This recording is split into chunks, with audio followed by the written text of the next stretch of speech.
ಎಲ್ಲರಿಗೂ ನಮಸ್ಕಾರ. ಸವಿರುಚಿ ರೆಸಿಪಿಗೆ ಸ್ವಾಗತ. ನಾನಿವತ್ತು ಮುಸ್ಲಿಂ ಸ್ಟೈಲ್ನಲ್ಲಿ ವೈಟ್ ಕುಷ್ಕ ಮಾಡೋದನ್ನು ತೋರಿಸ್ತಾ ಇದ್ದೀನಿ. ಕೆಲವೊಂದು ರೆಸ್ಟೋರೆಂಟ್ಗಳಿಗೆ ಹೋದಾಗ ಈ ರೀತಿ ವೈಟ್ ಕುಷ್ಕನ ಕೊಟ್ಟಿರ್ತಾರೆ. ಇದಕ್ಕೆ ನಾನ್ ವೆಜ್ದು ಯಾವುದೇ ಗ್ರೇವಿ ಇದ್ರೂ ಕೂಡ ಬಹಳ ರುಚಿಯಾಗಿರುತ್ತೆ.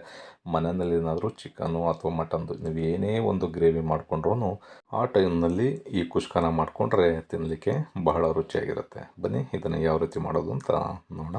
ಮೊದಲಿಗೆ ನಾನಿಲ್ಲಿ ಅಕ್ಕಿನ ಒಂದು ಬೌಲ್ಗೆ ಸೇರಿಸ್ಕೊಂಡು ಚೆನ್ನಾಗಿ ನೆನೆಸಿಟ್ಕೊಳ್ತಾ ಇದ್ದೀನಿ.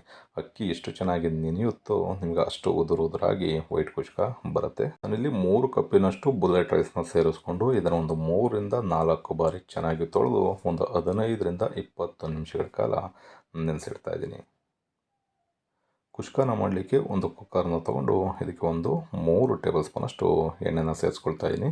ಎಣ್ಣೆ ಚೆನ್ನಾಗಿ ಬಿಸಿ ಆದಮೇಲೆ ಒಂದು 2 ಇಂಚಿನಷ್ಟು ಚಕ್ಕೆ, 4 ರಿಂದ 5 ಏಲಕ್ಕಿ, ಒಂದು 4 ಲವಂಗನ ಸೇರಿಸ್ಕೊಂಡಿದ್ದೀನಿ. ಅದರ ಜೊತೆಗೇ ಬೇಕಿದ್ರೆ ಮರಾಠಿ ಮೊಗ್ಗು ಈ ಥರ ಗರಂ ಮಸಾಲ ನೀವು ಇನ್ನೂ ಬೇಕಿದ್ರೆ ಸೇರಿಸ್ಕೋಬೋದು. ಒಂದು ಅರ್ಧ ಟೀ ಸ್ಪೂನಷ್ಟು ಜೀರಿಗೆನ ಸೇರಿಸ್ಕೊಂಡಿದ್ದೀನಿ. ಎಳೆ ಕಾವಿನಲ್ಲಿ ಇಟ್ಕೊಂಡು ಒಂದು ಅರ್ಧದಿಂದ 1 ನಿಮಿಷ ಈ ಗರಂ ಮಸಾಲಗಳನ್ನ ಫ್ರೈ ಮಾಡ್ಕೊಳ್ಳೋಣ. ಇದಕ್ಕೆ ಈಗ 2 ಈರುಳ್ಳಿನ ಸ್ಲೈಸ್ ಆಗಿ ಕಟ್ ಮಾಡಿ ಸೇರಿಸ್ಕೊಳ್ತಾ ಇದ್ದೀನಿ. ಈರುಳ್ಳಿನಷ್ಟೇ ತುಂಬ ಜಾಸ್ತಿ ಹೊತ್ತು ಈ ಕುಷ್ಕಾಗೆ ಬೇಯಿಸುವಂಥ ಅವಶ್ಯಕತೆ ಇಲ್ಲ, ಏಕೆಂದರೆ ಕುಷ್ಕ ಜೊತೆಯಲ್ಲಿ ಈರುಳ್ಳಿ ಸಿಗ್ತಾ ಇದ್ರೇ ನಿಮಗೆ ಬಹಳ ರುಚಿಯಾಗಿರುತ್ತೆ. ಅರ್ಧದಿಂದ 1 ನಿಮಿಷ ಈರುಳ್ಳಿನ ಫ್ರೈ ಮಾಡಿಕೊಂಡ್ರೆ ಸಾಕಾಗುತ್ತೆ. ಈ ರೀತಿ ಈರುಳ್ಳಿ ಸ್ವಲ್ಪ ಸಾಫ್ಟ್ ಆಗ್ತಿದ್ದಾಗೇ ನಾನಿಲ್ಲಿ ಒಂದೇ ಒಂದು ಮೀಡಿಯಮ್ ಸೈಜ್ ಕ್ಯಾರೆಟನ್ನು ಕಟ್ ಮಾಡಿ ಸೇರಿಸ್ಕೊಳ್ತಾ ಇದ್ದೀನಿ. ಅರ್ಧ ಟೊಮೊಟೊನು ಕೂಡ ಕಟ್ ಮಾಡಿ ಸೇರಿಸ್ಕೊಳ್ತಾ ಇದ್ದೀನಿ. ಟೊಮೊಟೊನೂ ಅಷ್ಟೇ ಈ ಕುಷ್ಕಾಗೆ ಜಾಸ್ತಿ ಸೇರಿಸೋದಕ್ಕೆ ಹೋಗಬೇಡಿ. ಟೊಮೊಟೊನ ಸೇರಿಸೋದ್ರಿಂದ ಕಲರ್ ಜಾಸ್ತಿ ಆಗಿಬಿಡುತ್ತೆ. ಹಾಗಾಗಿ ಸ್ವಲ್ಪ ಟೊಮೊಟೊನ ಒಂದು ಅರ್ಧದಷ್ಟು ಟೊಮೊಟೊನ ಸೇರಿಸ್ಕೊಳ್ಳಿ. ಇದಕ್ಕೆ ಈಗ ಸ್ವಲ್ಪ ಕೊತ್ತಂಬರಿ ಸೊಪ್ಪು ಹಾಗೆ ಸ್ವಲ್ಪ ಪುದೀನ ಸೊಪ್ಪನ್ನು ಸೇರಿಸ್ಕೊಂಡಿದ್ದೀನಿ. ಈ ಇಷ್ಟು ಪದಾರ್ಥಗಳನ್ನ ಸೇರಿಸ್ಕೊಂಡು ಎಣ್ಣೆಯಲ್ಲಿ ಚೆನ್ನಾಗಿ ಫ್ರೈ ಮಾಡ್ಕೊಳ್ಳಿ. ಖಾರಕ್ಕೆ ನಾನಿಲ್ಲಿ 2 ಹಸಿಮೆಣಸಿನ್ಕಾಯಿನ ಹಾಗೇ ಕಟ್ ಮಾಡ್ದೇ ಇದಕ್ಕೆ ಸೇರಿಸ್ಕೊಳ್ತಾ ಇದ್ದೀನಿ. ಇನ್ನು ಸ್ವಲ್ಪ ನಿಮಗೆ ಲೈಟಾಗಿ ಖಾರ ಬೇಕು ಅನ್ನೋದಾದರೆ ಇನ್ನೂ 1-2 ಹಸಿಮೆಣಸಿನ್ಕಾಯಿನ ಸೇರಿಸ್ಕೋಬೋದು. ಈ ರೀತಿ ಸೇರಿಸ್ಕೊಂಡು ಒಂದು ಅರ್ಧದಿಂದ 1 ನಿಮಿಷ ಚೆನ್ನಾಗಿ ಫ್ರೈ ಮಾಡ್ಕೊಳ್ಳಿ. ನಾನಿಲ್ಲಿ 3 ಕಪ್ಪಿನಷ್ಟು ರೈಸನ್ನು ನೆನೆಸಲಿಕ್ಕೆ ಇಟ್ಕೊಂಡಿದ್ದೆ. ಅದೇ ಕಪ್ಪಲ್ಲಿ ಈಗ 6 ಕಪ್ಪಿನಷ್ಟು ನೀರನ್ನು ಸೇರಿಸ್ಕೊಳ್ತಾ ಇದ್ದೀನಿ. ಈ ರೀತಿ ನೀರನ್ನು ಸೇರಿಸಿ ಆದಮೇಲೆ ಚೆನ್ನಾಗಿ ಒಂದು ಬಾರಿ ಮಿಕ್ಸ್ ಮಾಡ್ಕೋಬೇಕು. ರುಚಿಗೆ ತಕ್ಕಷ್ಟು ಉಪ್ಪನ್ನು ಸೇರಿಸ್ಕೊಳ್ಳೋಣ.